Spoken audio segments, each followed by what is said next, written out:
اعوذ باللہ من الشیطان الرجیم بسم اللہ الرحمن الرحیم الحمد للہ رب العالمین والصلاة والسلام علی اشرف الانبیاء والمرسلین سیدنا و مولانا ابی القاسم محمد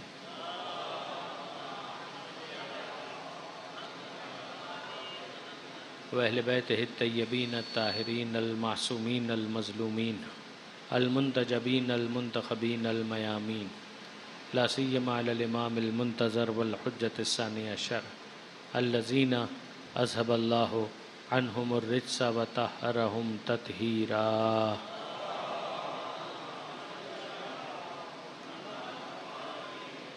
واللعنة الدائمة الباقية على أعدائهم أجمعين من يوم ظلمهم إلى قيام يوم الدين. رب اشرح لي صدري ويسر لي أمري واحلل عقدة من لساني يفقهوا قولي واجعلني خالصا لوجهك الكريم يا الله. صلوات على محمد وآل محمد.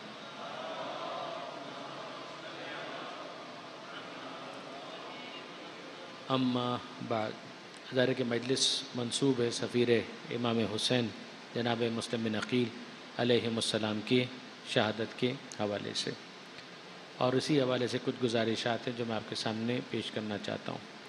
جیسے ہی ہم جناب مسلم بن عقیل کی بات کرتے ہیں تو ہمارے ذہن میں شہر کوفہ آ جاتا ہے. یہ شہر کوفہ جس کا کربلا کے واقعے کے ساتھ ایک تعلق بنتا ہے، یعنی کربلا سے پہلے بھی اور کربلا کے بعد بھی. تو یہ بات تو اب یقیناً میرے جتنے بھی دوست یہاں پر موجود ہیں ان کے لیے واضح ہوگی. کئی مرتبہ یہ ڈسکشن میں آ چکا کہ امام حسین علیہ السلام کی تحریک یا امام حسین علیہ السلام کا قیام شہر کوفہ والوں کے خطوط کی وجہ سے نہیں تھا. یہ فیصلہ امام کا پہلے تھا. کوفے والوں کو جب انفارمیشن ملی ہے تو اس کے بعد پھر انہوں نے امام حسین علیہ السلام کو انوائٹ کیا، یعنی امام کے قیام کی خبر ان تک پہنچی ہے، جس کے بعد وہ پہلی میٹنگ ہوئی ہے جس کو چیئر کیا ہے صحابی رسول جناب سلیمان ابن سرد خزائی نے رضی اللہ تعالی عنہ. اور پھر ان کے ساتھ کچھ اور افراد جڑ جاتے ہیں کہ جنہوں نے ایک خط لکھا، اور یہ خط لکھنے والے وہ تھے کہ جنہوں نے اپنے وعدے کو پورا کیا. سلیمان ابن سرد خزائی بعد میں توابین کی تحریک کو لیڈ کرنے والے بنے تھے، اور انہی خط لکھنے والوں میں جناب حبیب ابن مظاہر بھی تھے جو آپ جانتے ہیں کہ کربلا کے شہداء میں شامل ہیں. ظاہر ہے کہ بات کو میں مختصر رکھنا چاہ رہا ہوں، اتنی بات آپ کے لیے بالکل واضح ہے کہ امام کا ساتھ دیتے ہوئے جام شہادت نوش کرنے والے جو کربلا میں شہداء کربلا ہیں، ان میں 90% 80% کا تعلق شہر کوفہ ہی سے ہے. درست ہے کہ جو سامنے مخالفین ہیں جو یزیدی لشکر کے اندر شامل ہیں وہ ہزاروں میں ہیں اور ان کا بھی تعلق کوفہ ہی سے ہے، مگر یہ بھی کوفہ ہی سے تعلق رکھنے والے ہیں کہ جنہوں نے بالآخر امام کا ساتھ دیا اور شہادت کا تاج اپنے سروں پر سجایا. یہ ہے بنیادی ایک بات. اب ظاہر ہے کہ کوفہ کے جو افراد ہیں وہ سارے کے سارے عقیدے کے اعتبار سے اس انداز سے شیعہ بھی نہیں تھے کہ جس انداز سے ہم اور آپ شیعہ ہیں. اس لیے کہ وہاں پر اس زمانے کی تھیوری کے اعتبار سے جو امیر المومنین کو چوتھا خلیفہ مانتا ہے، لیکن چوتھا خلیفہ ماننے کے ساتھ ساتھ بنو امیہ کے مقابلے میں مولا کائنات کے ساتھ ہے، آل محمد کے ساتھ ہے، اس کو شیعہ کہا جاتا تھا. یہ ایک اور بات ہے جس کو بار بار تکرار کرنے کی ضرورت ہے تاکہ اچھی طریقے سے ہمارے نوجوان دوست اس بات کو سمجھ لیں کہ وہاں اس زمانے میں آج بھی اگر آپ خود محترم برادران اہل سنت کی کتابیں اگر آپ دیکھیں گے نا، اعلیٰ حضرت احمد رضا خان فاضل بریلوی ان کے جو فتاوی رضویہ ہے اس میں بھی آپ کو یہ ڈیٹیلز وغیرہ مل جائیں گی. بہت سے ایسے تھے کہ جو مولا کی افضلیت کے قائل تھے، خلفاء کو وہ مانتے تھے مگر افضلیت کے قائل تھے. تو جو افضلیت کے قائل تھے ان کو بھی شیعہ کہا جاتا تھا کہ یہ بہرحال اس معاملے میں علی کے ساتھ ہے کہ علی کی افضلیت کے قائل. تو یاد رکھیے گا کہ شیعہ ایک اس معنی میں ہے کہ جس معنی میں آپ اور ہم شیعہ ہیں. اس کا مطلب کیا ہے؟ شیعہ کا مطلب ہے جو ساتھ ہو. الشیعۃ من شایا علیٰ، شیعہ وہ ہے کہ جو علی کے ساتھ. تو جو علی کے ساتھ ایک مہینے کے لیے ہے وہ ایک مہینے کا شیعہ ہے، جو ایک سال کے لیے علی کے ساتھ ہے وہ ایک سال کا شیعہ ہے، جو بنو امیہ کے مقابلے میں علی کے ساتھ ہے وہ اس حد تک شیعہ ہے. اگر کوئی افضل مانتے ہوئے شیعہ ہے تو بس اس حد تک شیعہ ہے. ہمارا اور آپ کا معاملہ یہ ہے کہ ہم ایسے شیعہ ہیں کہ پیغمبر اکرم کے بعد ہمیں دین چاہیے تو علی سے، دنیا چاہیے تو علی سے، زندگی چاہیے تو علی کے ساتھ، موت چاہیے تو علی کے ساتھ. ہمارا شیعہ ہونے کا مطلب یہ ہے. درود بھیجیے گا محمد و آل محمد.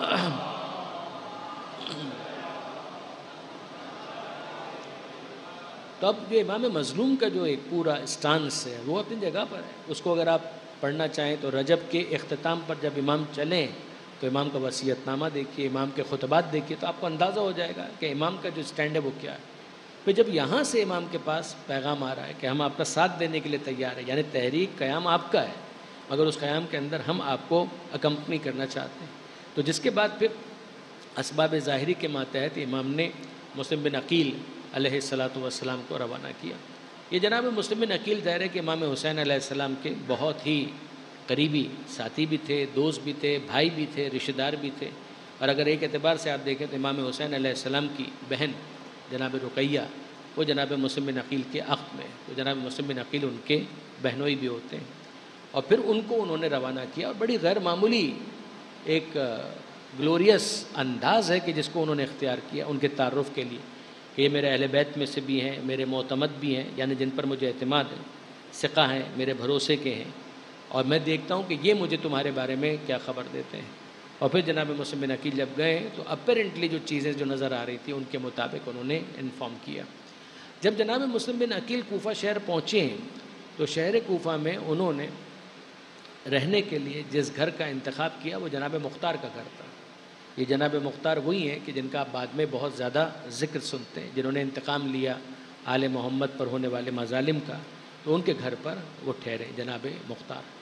اور پھر جناب مختار کے گھر پر ٹھہرنے کی وجہ کو بھی بعض علماء نے ڈسکس کیا، اس لیے کہ جناب مختار بہادر بہت تھے، بریو بہت تھے، بہت زیادہ شجاع تھے، مگر اگر آپ قبائلی اعتبار سے دیکھیں تو ان کا ایک مضبوط بیک گراؤنڈ نہیں تھا. اس لیے اس بات پر باقاعدہ حیرانی ہوئی ہے بعض علماء کو کہ کیا سبب ہوا کہ جناب مسلم بن عقیل نے ان کے گھر کا انتخاب کیا. اور اس میں بھی ڈسکس ہوا جناب ہانی ابن عروہ کا کہ جناب ہانی ابن عروہ وہ شخصیت کے جو جناب مسلم بن عقیل کے ساتھ ساتھ ہی تقریباً شہید ہوئے، یعنی آگے پیچھے. یہ جناب ہانی ابن عروہ بزرگ بھی تھے، بوڑھے بھی تھے، اور ان کا قبیلہ بہت بڑا تھا، کمیونٹی وائز بہت اسٹرانگ تھے. اس سے بھی آپ اندازہ کر سکتے ہیں کہ جناب ہانی ابن عروہ کے تعارف کے اندر کمیونٹی کا حوالہ آنا اور بار بار آنا کہ 12,000 افراد ایسے ہوتے تھے کہ جو ان کی کال کے منتظر ہوتے تھے کہ اگر ان کو کوئی مشکل پیش آئے تو وہ ان کے سپورٹ کے لیے آگے بڑھے. یاد رکھیے گا کہ قوم، قبیلہ، کمیونٹی یہ کوئی ٹیبو نہیں ہے اسلام کے اندر. میں نے پہلے بھی کئی مرتبہ یہ بات کی ہے، چونکہ میں جانتا ہوں کہ اس حوالے سے خواہ ایک نیگیٹو پروپیگنڈا کیا گیا، لہٰذا ضروری ہو جاتا ہے کہ اس چیز کو کہ جو دین اور اسلام کے نام پر غلط طریقے سے انٹرپریٹ کی جائے تو اس کو پھر بیان کیا جائے. یہ آپ دیکھیں گے جناب ہانی ابن عروہ باقاعدہ ڈسکشن ہو رہا ہے کہ جب اتنی مضبوط شخصیت تو جناب ہانی ابن عروہ بظاہر علامہ سید علی نقی صاحب اس کی ڈیٹیل میں بھی گئے کہ بظاہر اس وقت شاید اویلیبل نہیں تھے، کوفہ میں نہیں تھے، کوئی ایشو تھا کہ جس کی وجہ سے جناب مختار کا گھر انہوں نے انتخاب کیا. پھر اس کے بعد جب حالات بہت بگڑے اور ایسا محسوس ہوا تو پھر جناب ہانی ابن عروہ کے گھر پر وہ بعد میں شفٹ ہوئے. ایک دفعہ ایک سیٹل ہو گیا آدمی، پھر اس کے بعد جب ضرورت محسوس ہوئی تو جناب ہانی ابن عروہ کے گھر پر جناب مسلم بن عقیل شفٹ ہوئے. اب یہاں پر خود ایک بہت انٹرسٹنگ جو چیز ہے جس کو سمجھنے کی ضرورت ہے وہ کیا کہ جناب ہانی ابن عروہ ان کے ٹرمز عبید اللہ ابن زیاد کے ساتھ بہت اچھے. یہ آپ کو یقیناً حیرانی ہو رہی ہوگی کہ کہاں جناب ہانی ابن عروہ اتنے بڑے شہید کوفہ کی مسجد کے احاطے کے اندر جہاں تھوڑا سا باہر جہاں مزارات ہیں، وہ آپ جانتے ہیں کہ جناب مسلم بن عقیل کے ساتھ جناب ہانی ابن عروہ اور جناب مختار کے مزارات وہیں پر ہیں. تو یہ جناب ہانی ابن عروہ اتنی بڑی شخصیت، روحانی اعتبار سے بے شک، دینی اعتبار سے بے شک، آل محمد سے محبت رکھتے ہیں بے شک، اور عبید اللہ ابن زیاد سے ان کے تعلقات. عبید اللہ ابن زیاد سے ایک ہے قلبی تعلق ہونا، وہ کسی مومن کا کیسے ہو سکتا ہے، لیکن ایک ہے معاشرتی اعتبار سے اگر آپ کسی سوسائٹی کے اندر رہ رہے ہیں تو صرف یہ کہہ کر آگے تو نہیں بڑھ سکتے کہ جناب وہ ظالم ہے، ظالم کی حکومت ہے. بے شک ظالم کی حکومت ہے، مگر ظالم کی حکومت کے دوران جب تک آپ سانس لے رہے ہیں اور اپنے افراد کو آپ کو پروٹیکٹ کرنا ہے، ان کے انٹرسٹ کو آپ کو لک آفٹر کرنا ہے، تو آپ کٹ آف نہیں کر سکتے، آپ قطع تعلق نہیں کر سکتے. معاشرتی اعتبار سے آپ کو کچھ تقاضے ہیں کہ جن کو پورا کرنا ہے. ان تقاضوں کو پورا کرتے ہوئے اپنے افراد کے مفادات کا تحفظ کرنا، یہ وہ حکمت ہے کہ جس کو اسلام کبھی بھی منع نہیں کرتا. پیغمبر اکرم اور ابو جہل کیا کوئی قلبی تعلق ہو سکتا ہے؟ قطعاً نہیں. مگر کیا معاشرتی کوئی تعلق تھا؟ بے شک تھا. کیا گفتگو ہوتی تھی؟ بے شک ہوتی تھی. ابو لہب کے ساتھ بے شک، ابو سفیان کے ساتھ بے شک گفتگو ہوتی تھی، بات چیت ہوتی تھی، ڈسکشن ہوتا تھا. ایک ہے ایفیلیشن، اور ایک ہے معاشرتی ایک تعلق کے جس کے ذریعے سے بات چیت کے دروازے کو بند نہ کیا جائے، بات چیت کا دروازہ کھلا رکھا جائے، گیو اینڈ ٹیک بھی ہو رہا ہے، بات چیت بھی ہو رہی ہے، سب کچھ ہو رہا ہے۔ ہاں اگر آپ میرٹ کے اوپر پوچھیں کہ جناب کیا اس کی لیجیٹیمیسی کو آپ ایکنالج کرتے ہیں تو آف کورس نہیں کرتے، لیکن یہ کہ لیجیٹیمیسی کو ایکنالج نہ کرتے ہوئے بھی معاشرتی بہت سے رویے ہیں کہ جو رکھے جا سکتے ہیں۔ یہ کام جناب ہانی بن عروہ نے بھی کیا، اور یہ یاد رکھیے گا کہ کسی بھی معاشرے کے اندر مومنین اس کے بغیر سروائیو نہیں کر پائیں گے۔ آپ پاکستان میں ہوں، آپ ہندوستان میں ہوں، آپ امریکہ میں ہوں، آپ کینیڈا میں ہوں، گورنمنٹ کے ادارے ہیں، آپ ان کے ساتھ روابط رکھنے پر مجبور ہیں تاکہ اپنے انٹرسٹ کو پروٹیکٹ کر سکیں۔ اس میں آپ سیدھا یہ نہیں کہہ سکتے ہیں کہ ہماری ان کے ساتھ کٹی ہے، ہم ان سے بات بھی نہیں کریں گے، چاہے آپ ان کو ان پرنسپل لیجیٹیمیٹ نہ بھی مانیں، لیکن بائی ڈیفالٹ اگر ڈیفیکٹو اس وقت سچویشن یہ ہے تو بہرحال کچھ نہ کچھ آپ کو مراسم ان کے ساتھ رکھنے پڑیں گے۔ یہ معاملہ جناب ہانی ابن عروہ کا بھی تھا۔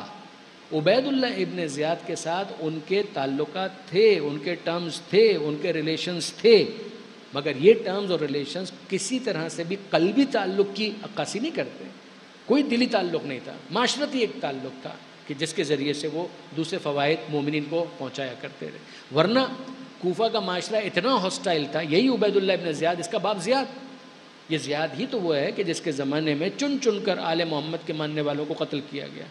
یہ عبید اللہ ابن زیاد، اس کو ایڈیشنل چارج دیا گیا تھا شہر کوفہ کا، اور وہاں پر موجود ایگزسٹنگ جو گورنر تھا نعمان بن بشیر، اس کو معزول کیا گیا تھا، اس لیے کہ وہ اس طریقے سے بروٹیلٹی کا مظاہرہ نہیں کر رہا تھا کہ جس طریقے سے یزید چاہتا تھا۔ لہٰذا آپ جانتے ہیں کہ ایک بہت بڑا کریکٹر ہے سر جان، جو بائی ریلیجن کرسچن تھا، اس نے یزید کو یہ مشورہ دیا تھا کہ عبید اللہ ابن زیاد کو کوفہ کا چارج دیا جائے، ورنہ جیسے کہ رپورٹس آ رہی ہیں کوفہ شہر ہمارے ہاتھ سے نکل جائے گا۔ عبید اللہ ابن زیاد نے بصرہ میں اپنے بھائی کو اپنی جگہ پر وقتی طور پر ٹیمپرریلی گورنر بنایا، and he move to Kufa. اور پھر کوفہ آنے کے بعد یہ ڈنڈے والا آدمی تھا، مار پیٹ والا، بروٹل، تو اس نے یہ سارے کام کرنے شروع کر دیے۔ یہ وہ موقع تھا کہ جناب مسلم بن عقیل جناب ہانی کے گھر پر شفٹ ہو چکے تھے، اور جناب ہانی ابن عروہ ملاقات کے لیے نہیں جا رہے تھے عبید اللہ ابن زیاد کے پاس، بیماری کا عذر کر کے، کہ ایک تو ایج بھی ان کی بہت زیادہ تھی، اور دوسرے یہ کہ بیمار ہیں تو نہیں آ پا رہے۔ اور عبید اللہ ابن زیاد نے بار بار میسج بھجوایا کہ کیا سبب ہے کہ ہانی مجھ سے ملاقات کے لیے نہیں آ رہے، یعنی وہ توقع کر رہا تھا کہ جس طریقے سے مختلف افراد ہیں وہ آ رہے ہیں، ملاقات کر رہے ہیں تاکہ میں ان سے گفت و شنید کر سکوں، ہانی کو بھی آنا چاہیے، ہانی کیوں نہیں آ رہے ہیں؟ تو پتہ چلا کہ ان کی طبیعت بہت خراب۔ تو پھر اس کے بعد عبید اللہ ابن زیاد عیادت کے لیے جناب ہانی کے گھر پر بھی گیا، اور وہاں پر ہانی نے ایک پلان بھی کیا تھا اور جناب مسلم کو آفر کیا تھا کہ وہ آئے گا اور آپ پیچھے سے آ کر اس پر حملہ کر کے اس کو قتل کر دیجیے گا، اور جناب مسلم بن عقیل نے یہ نہیں کیا۔ اور جناب ہانی نے بعد میں پوچھا بھی کہ کیا سبب ہے، آپ نے اتنا اچھا موقع مس کر دیا۔ تو جناب مسلم بن عقیل کہتے ہیں کہ میں پسند نہیں کرتا کہ اس طرح سے چھپ کر کسی کے اوپر حملہ کروں، چاہے وہ عبید اللہ ابن زیاد ہی کیوں نہ ہو۔ یہ ڈیٹیلز ہے، ظاہر ہے کہ مختصر مجلس میں یہ تو ایک تھوڑا سا ریفریشر ہے کہ جو میں اپنے نوجوان دوستوں کے لیے عرض کرنا چاہ رہا ہوں۔ پھر اس کے بعد یہ بھی بڑا انٹرسٹنگ ہے کہ بالآخر جناب مسلم بن عقیل کو کس طریقے سے گرفتار کیا گیا۔ یہ جناب مسلم بن عقیل کو گرفتار کرنے میں ایک غلام کا کردار ہے جس کا نام ہے معقل، میم عین قاف لام۔ یہ عبید اللہ ابن زیاد کا غلام تھا۔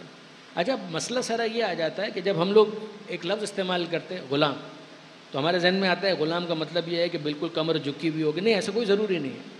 بعض غلام بڑے ہٹے کٹے ہوتے تھے، بعض غلام بڑے انٹیلیجنٹ ہوتے تھے، بڑے شارپ ہوتے تھے۔ معقل کا معاملہ ایسا ہی تھا کہ عبید اللہ ابن زیاد نے اس کو ٹاسک دیا کہ مجھے سمجھ میں نہیں آ رہا کہ ہاؤ ٹو فائنڈ آؤٹ کہ کہاں پر ہے جناب مسلم بن عقیل۔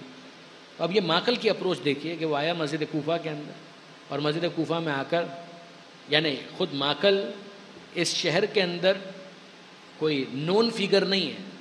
ایک تو یہ ہے نا کہ بھئی ہم کو تو پتہ ہے کہ یہ کون ہے اور وہ کون ہے نا، تو معقل کا معاملہ یہ ہے کہ نون فیگر نہیں ہے، وہاں پر آ کے وہ عبادت کر رہا ہے، تسبیح پڑھ رہا ہے، سب کچھ کر رہا ہے۔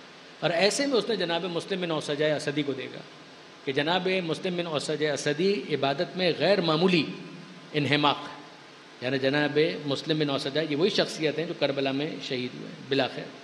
تو جناب مسلم بن اوسجہ کی عبادتوں سے امپریس ہونے کے بعد یہ الفاظ ہیں کہ اس نے اپنے آپ سے یہ کہا کہ یہ اہل بیت کے جو شیعہ ہوتے ہیں وہ عبادت بہت کرتے ہیں، ان کی نمازیں غیر معمولی ہوتی ہیں، اس کا انداز عبادت بتا رہا ہے کہ یہ علی کا چاہنے والا ہے، یہ علی کا شیعہ ہے۔ اور پھر اس نے آ کر اس کو اپروچ کیا جناب مسلم بن اوسجہ اور ٹریپ کرنے کی کوشش کی کہ میں آیا ہوں، پردیسی ہوں، میں نے سنا ہے آل محمد کا دوستدار ہوں، اور لیکن یہاں پر بہرحال سنا ہے کہ ان کا کوئی نمائندہ آیا ہوا ہے، اپروچ کرنا چاہتا ہوں مگر کوئی مجھے لے کر نہیں جاتا، آپ کا انداز بتاتا ہے کہ آپ علی کے چاہنے والے ہیں، تو کیا ہی اچھا ہو کہ آپ مجھے ان تک پہنچا دیں۔ تو جناب مسلم بن اوسجہ اس ٹریپ میں آ گئے، اور جناب مسلم بن اوسجہ نے کہا کہ ہاں تو بالکل صحیح جگہ پر پہنچا ہے، میں تجھے لے جاتا ہوں، اور جناب مسلم بن عقیل کے پاس وہ ان کو لے کر گئے۔ اور ایز اے رزلٹ ظاہر ہے کہ اس نے ابتدا میں کہ بھئی میری طرف سے یہ کنٹریبیوشن ہے، یہ ڈونیشن ہے، اسی طریقے سے چیزیں آگے بڑھتی ہیں۔ اور پھر اس کے بعد ہوتا یہ تھا کہ یہ ماقل صبح سے شام تک وہاں پر بیٹھتا تھا، اور شام کو جاتا تھا عبید اللہ ابن زیاد کے پاس، اور دن بھر کی جو رپورٹ ہوتی تھی وہ ساری کی ساری وہاں پر بیان کرتا تھا۔ پھر اس کے بعد نتیجہ کیا نکلا؟ نتیجہ یہ نکلا کہ جناب ہانی ابن عروہ کو بلایا گیا، فورسفلی بلایا گیا، اصرار کے ساتھ، یعنی ایک تو ایک گرفتار، ابھی گرفتار نہیں کیا گیا، فورسفلی بلایا گیا کہ بہت اصرار ہے، امیر نے کہا کہ تھوڑی دیر کے لیے آ جاؤ، بیمار ہو جانتے ہیں لیکن تھوڑی دیر کے لیے آ جاؤ۔ اور جناب ہانی ابن عروہ وہاں پر پہنچے، اور وہ اپنے آپ کو اتنا محفوظ سمجھ رہے تھے کہ اس وقت انہوں نے اپنے محافظوں میں سے بھی کسی کو نہیں لیا۔ ایز اے رزلٹ جب وہ وہاں پر پہنچے ہیں تو عبید اللہ ابن زیاد کا انداز بدلا، اور اس نے کہا کہ تم نے یہ کیا اپنے گھر کے اندر کیا ہوگا؟ میں نے کچھ بھی نہیں کیا۔ اب یہ موقع تقیہ کا تھا کہ میں نے تو کچھ نہیں کیا۔ کہا کہ مسلم بن عقیل تمہارے گھر پر ہے؟ کہا کہ نہیں، ایسا کچھ بھی نہیں ہے۔ ماقل کو سامنے کر کے کھڑا کر دیا، جس کے بعد جناب ہانی کے بارے میں الفاظ یہ ہیں کہ کچھ دیر کے لیے تو ان کی آنکھوں کے آگے ایک اندھیرا سا آ گیا، اور پھر اس کے بعد انہوں نے کہا کہ دیکھو مسلم بن عقیل میرے پاس آئے تھے، پناہ مانگی تھی، تو میں نے ان کو اپنے گھر میں پناہ دی، اگر تم چاہتے ہو کہ میں کر سکتا ہوں کہ ان کو گھر پر جا کر کہہ دوں کہ آپ کسی اور جگہ پر شیلٹر تلاش کریں۔ تو عبید اللہ ابن زیاد نے کہا کہ یہ نہیں ہوگا، بلکہ تم کو اپنے ہاتھوں سے مسلم بن عقیل کو میرے حوالے کرنا پڑے گا۔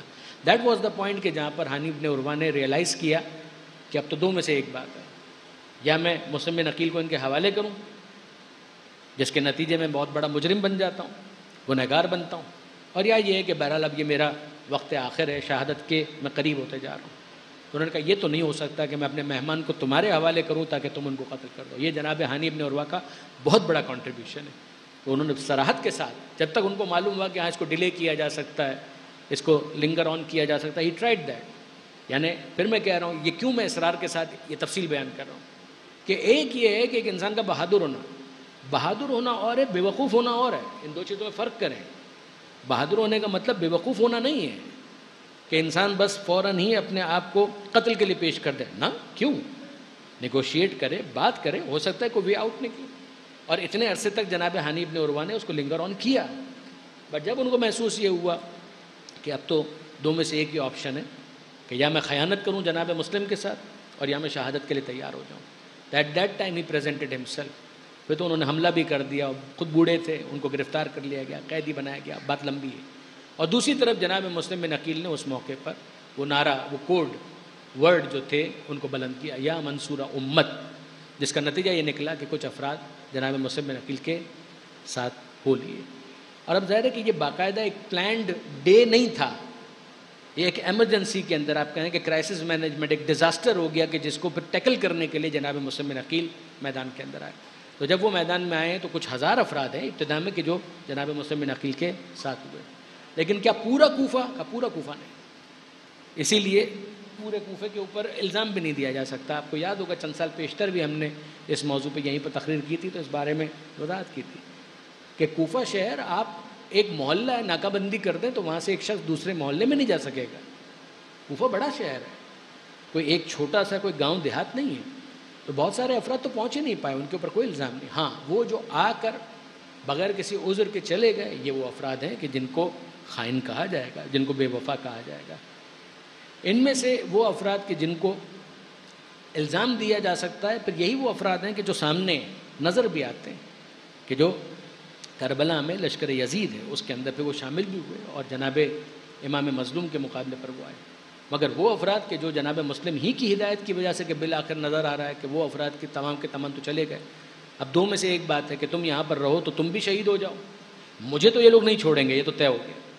لیکن اب دوسری بات یہ ہے کہ تم بھی یہاں رہو تو تم بھی شہید ہو جاؤ گے، لیکن اگر تم شہید ہو جاؤ گے تو یہاں پر شہادت کا تاج تو تمہارے سر پر ہوگا، مگر جو اصل کتاب شہادت ہے، یعنی جو کوفہ ہے اور جناب مسلم بن عقیل کی شہادت ہے، وہ فارورڈ ہے، وہ مقدمہ ہے، وہ تمہید ہے، تمہید کربلا، مقدمہ Karbala, foreword of Karbala. لیکن اگر تم یہاں پر شہید ہو جاتے ہو تو تمہید کا حصہ بنو گے، اور اگر تم تھوڑا سا انتظار کر کے اپنے آپ کو حسین ابن علی تک پہنچا دو گے تو اصل کتاب شہادت کا ایک مستقل صفحہ بن جاؤ. تو اس موقع پر محسوس یہ ہوتا ہے کہ جیسے جناب مسلم بن سجا ہیں اور دوسرے افراد ہیں جو تھے جناب مسلم بن عقیل کے ساتھ، ان سب کو جناب مسلم بن عقیل نے بظاہر خود ہی یہ حکم دیا کہ اب تم روپوش ہو جاؤ، میرے بچنے کا تو کوئی امکان نہیں، تمہارا یہاں پر رہنا مجھے کوئی فائدہ نہیں پہنچائے گا، اب جاؤ اور جا کر اپنے آپ کو حسین ابن علی سے ملحق کر دو. اور یہی انہوں نے کیا. بعد میں کربلا میں یہ سب کے سب شہید. اب یہ جناب مسلم بن عقیل تنہا ہے، شہر کوفہ ہے، اجنبی، پردیسی، غریب الوطن. آج اگر شہر کراچی میں بھی آپ اتنے محلے کسی محلے کے اندر چلے جائیں کہ جہاں پر آپ کبھی نہ رہے ہوں تو آپ بھی پریشان ہو جائیں گے، گلیوں کا اندازہ نہیں ہوگا. عرفات کے میدان میں آج حاجیوں نے عرفات کے اعمال انجام دیے. ہر سال یہ جملے عام طور پہ کہے گا کہ ذرا سوچئے کہ یہ عرفات کا ایک میدان ہے، اگر آپ باہر چلے جائیں اور آپ کو گلیوں کا اندازہ نہ ہو اور آپ بھٹک جائیں تو اپنے خیموں تک پہنچنا آپ کے لیے محال ہو جائے گا اور آپ کی کیا کیفیت ہوگی، جبکہ کوئی تلوار لے کر آپ کا تعاقب نہیں کر رہا. ذرا اندازہ کریں کہ جناب مسلم بن عقیل کی کیا کیفیت. کوئی پناہ دینے والا نہیں ہے، راستوں سے واقف نہیں ہے، محلے اجنبی ہیں، گھر انجان ہیں، اور ایسے میں جناب مسلم بن عقیل زخمی بھی ہیں، پیاسے بھی ہیں، اور ایسے میں ایک مومنہ کے گھر کے دروازے سے ٹیک لگا کر بیٹھ. کیا عجب اتفاق کہ وہ مومنہ ہے اور آپ سب ان کے نام سے واقف ہیں، توآ. کتنے لوگ تاریخ کے اندر گزرے ہوں گے، ہم کن کا ذکر کرتے ہیں؟ کسی کا نہیں. لیکن یہ وہ بی بی ہے کہ جس نے سفیر حسین کو پانی پلایا، کہ جس کی وجہ سے آج بھی اس کا نام کتنے احترام کے ساتھ لیا جاتا ہے. تو جب انہوں نے دیکھا کہ ایک شخص ہے جو یہاں پر بیٹھا ہوا، تو سوال کیا کہ اے شخص تو کون ہے؟ حالات بہت خراب ہیں، شہر اس وقت امان میں نہیں ہے، مناسب ہوگا کہ تو اپنے گھر چلا جا. جب جناب مسلم بن عقیل کی طرف سے کوئی رسپانس نہیں آیا تو اس نے اصرار کے ساتھ کہا میں پسند نہیں کرتی، پانی میں تجھے پلا چکی ہوں، اب اس کے بعد تیرا یہاں بیٹھنا مجھے قبول نہیں ہے، اپنے گھر چلا جا. تو جناب مسلم بن عقیل نے حسرت کے ساتھ کہا کہ اے مومنہ صرف اتنا بتا دے جس کا کوئی گھر نہ ہو وہ کہاں جائے. یہ حسرت کا جملہ ہے، بیچارگی کا جملہ ہے. تو سوال کیا کہ آپ ہیں کون؟ کہا میں حسین ابن علی کا سفیر ہوں، میرا نام مسلم بن عقیل ہے. تو جناب توآ نے کہا اچھا آپ ہیں مسلم بن عقیل، فرزند رسول، مجھے تو اندازہ نہیں تھا، میں آپ کو پہچانتی نہیں تھی، میرا گھر حاضر ہے، یہ غریب خانہ، میں آپ کے لیے کمرہ درست کر دیتی ہوں، میرے مہمان ہوئیے. اور جناب مسلم بن عقیل نے اس موقع پر ان کی مہمانی کو اور میزبانی کو قبول کیا. اور پھر جب عبادت میں وہ مصروف تھے، رات بھر جناب مسلم بن عقیل عبادت کرتے رہے، کچھ دیر کے لیے آنکھ بھی لگی ہوگی، اور پھر اس کے بعد نمازوں سے فارغ ہو کر، عبادت سے فارغ ہو کر مخبری ہو چکی اور فوجیں آ چکی، اور ان فوجوں نے جناب توآ کے گھر کو اپنے گھیرے میں لے لیا. اور جب گھر کو گھیرے میں لے لیا تو جناب مسلم بن عقیل نے فیصلہ کیا، آمادہ ہوئے، تیار ہوئے، تلوار ہاتھ میں لی اور باہر جانے لگے. تو جناب توآ نے کہا کہ فرزند رسول اگر گھر میں رہ کر مقابلہ کریں گے بہتر کر پائیں. تو جناب مسلم بن عقیل نے کہا کہ مجھے اچھا نہیں لگتا، میں گھر میں اپنا مقابلہ تو کر لوں گا، دفاع کر لوں گا، مگر یہ فوجیں بے حیا تیرے گھر میں داخل ہوگی، تیری عصمت دری ہو، تیری ناموس پر حرف آئے، تیرا پردہ محفوظ نہ رہے، یہ مجھے اچھا نہیں لگتا. ہم ہاتھ جوڑ کر کہیں کہ عقیل کے غیرت دار مسلم، ایک عام مومنہ کی بے پردگی کے تصور سے آپ کہاں گئے؟ ذرا شام غریبہ میں آ کر دیکھیے، یہ عام مومنہ نہیں ہے، زینب و ام کلثوم ہے کہ جن کی چادریں چھینی جا رہی ہیں، جن کے خیموں کو آگ لگائی جا رہی. جناب مسلم بن عقیل جب گرفتار کیے گئے بہت بھرپور حملہ کیا اور بہت بھرپور مقابلہ کیا. پوری کوفہ کی فوج ایک بہت بڑا حصہ مقابلے کے لیے آ گیا. تبری کی صراحت ہے کہ بار بار دستے بھجوائے جا رہے تھے اور یہ کہنے والے کہہ رہے تھے کہ اتنے دستوں کے ساتھ بھی اگر ہم مسلم کو گرفتار کر لیں تو غنیمت ہے، ہم نے کسی بنی بقال کا مقابلہ نہیں کیا ہے، بنی ہاشم کے شیر کا مقابلہ کیا. اور پھر جناب مسلم کو جب گرفتار کیا گیا اور لایا گیا تو کہا کہ امیر کو سلام کرو. کہا ما لی امیر سوى الحسین، میرا امیر حسین کے سوا کوئی اور نہیں ہے، میں حسین کے سوا کسی کو اپنا امیر نہیں مانتا. اور پھر جب گفتگو ہوئی اور یہ کہا گیا کہ لے جاؤ اس کو بام دارالامارہ پر اور وہاں پر لے جا کر اس کو قتل کر دو. بکر بن حمران جناب مسلم بن عقیل گرفتار ہیں. آہستہ آہستہ جب سیڑھیاں چڑھ رہے کبھی اللہ اکبر، کبھی الحمدللہ، کبھی سبحان اللہ، تسبیح و تمجید و تحلیل کرتے ہوئے جناب مسلم بن عقیل زندان کے دروازے سے ہوتے ہوئے چھت تک پہنچے، اور جب چھت پر پہنچ گئے تو محسوس یہ ہوا کہ نیچے لوگوں کا مجمع کھڑا ہوا ہے، جمع ہے، اور جب جھانک کر دیکھا تو نظر آیا کہ کوفے کے لوگ عید کی تیاریاں کر رہے ہیں، عید کی تیاریاں کر رہے ہیں، ان کے بچے ان کی گودوں میں ہیں، کسی نے لباس دلایا ہوا ہے، کسی نے تحفے خریدے ہوئے ہیں۔ اور جب یہ کیفیت تھی، اس موقع پر جناب مسلم بن عقیل کو قتل کرنے کے لیے تلوار کو بلند کیا اور اس کے ہاتھ سے تلوار گر گئی۔